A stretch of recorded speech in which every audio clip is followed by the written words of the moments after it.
Labdien! Pulkstenis ir precīzi 3 varžu kurkstieni pēc vietējā aizaugušā dīķa laika. Mani sauc Lapsa Kūmiņš, un mēs sākam iknedēļas meža masīva notikumu apskatu. Šodien raidījumā. Meža satiksmes transporta līdzeklis, ko vadīja Kurmis, apmaldās 3 priedēs. Vienacainā lauku pele iesniegusi sūdzību graudu uzraudzības departamentā par tai pienākošos graudu porcijas samazinājumu. Vecais vilks sūdzās par skaņas pazušanu Cīruļu koncerta laikā. Sports. Šodien zemes ēšanas čempionāts. Par šo un vēl daudz ko citu šodienas raidījumā. Neaizmirstiet parakstīties uz mūsu kanāla jaunumiem un obligāti liekat patīk, lai mūsu raidījumu redzētu pēc iespējas lielāka auditorija.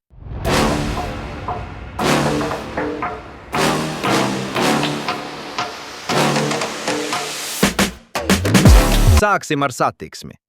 Šorīt liela drāma norisinājās meža 2. maģistrālē. Meža satiksmes transporta līdzeklis, ko paļaujoties uz savu iekšējo eholokāciju vadīja Kurmis, apmaldījās 3 priedēs. Acīm redzot, Kurmja saules brilles un baltais spieķis, kas bija izbāzts pa logu vējā, nepalīdzēja noteikt pareizo trajektoriju. Pēc vairākiem goda apļiem 3 priedēs kabriolets ar blīkšķi iestrēga lazdu krūmā. Glābšanas dienesti ziņo, ka cietušo nav, vienīgi lazdu riekstu raža šogad būs nedaudz agrāk. Skatāmies video.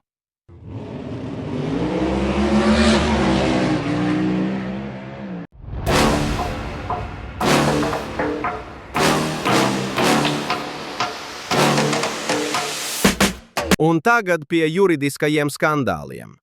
Vienačainā lauku pele šorīt iesniegusi apjomīgu sūdzību graudu uzraudzības departamentā par tai pienākošos graudu porcijas samazinājumu, apgalvojot, ka viņas graudi ir sistemātiski apgrausti. Departaments veica operatīvo faktu noskaidrošanu un secināja: pārkāpumi nav konstatēti, jo pele vienkārši skatījās uz porciju no sliktā leņķa. Pele gan nepadodas un sola vērsties tieši aizaugušā dīķa satversmes tiesā ar 200 lapas pušu garu ziņojumu. Mēs sekosim līdzi šai lietai. Lūdzu video.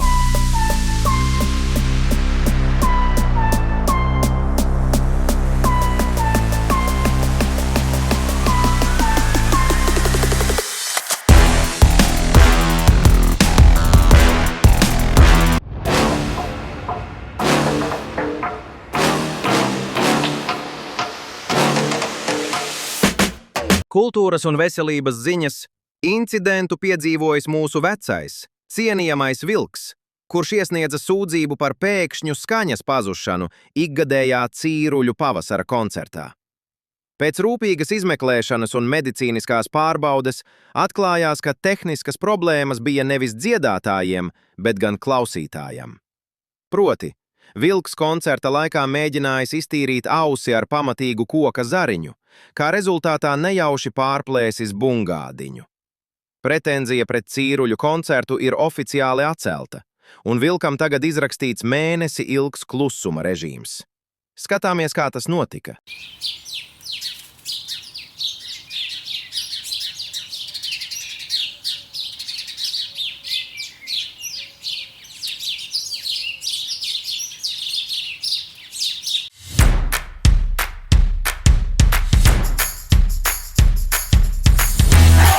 Un noslēgumā sports.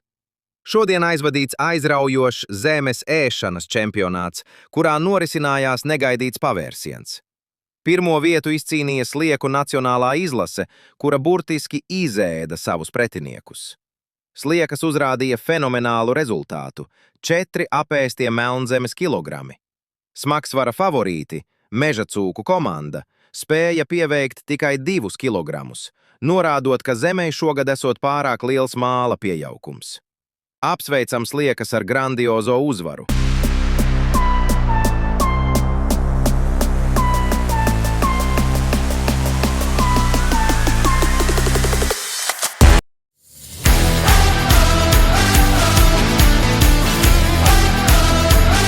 Pārtraucam raidījumu ar ārkārtas ziņām. Tikko esam saņēmuši steidzamu paziņojumu no Starpdīķu Olimpiskās melnzemes ēšanas komitejas. Slieku nacionālā izlase, kura vēl pirms mirkļa svinēja uzvaru, ir oficiāli diskvalificēta. Pēc atkārtotām analīzēm ir neapgāžami pierādīta dopinga lietošana. Slieku organismā atklāts neatļauti augsts rīta rases un koncentrēta komposta ekstrakta daudzums. Zelta medaļas automātiski pāriet mežacūku komandai. Kāds apkaunojums slieku sportam?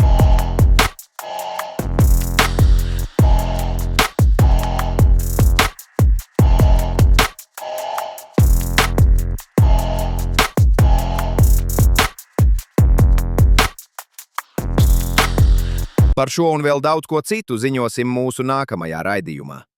Neaizmirstiet parakstīties uz mūsu kanāla jaunumiem, nospiediet zvanu un obligāti lieciet patīk, lai mūsu raidījumu redzētu pēc iespējas lielāka auditorija visā meža masīvā.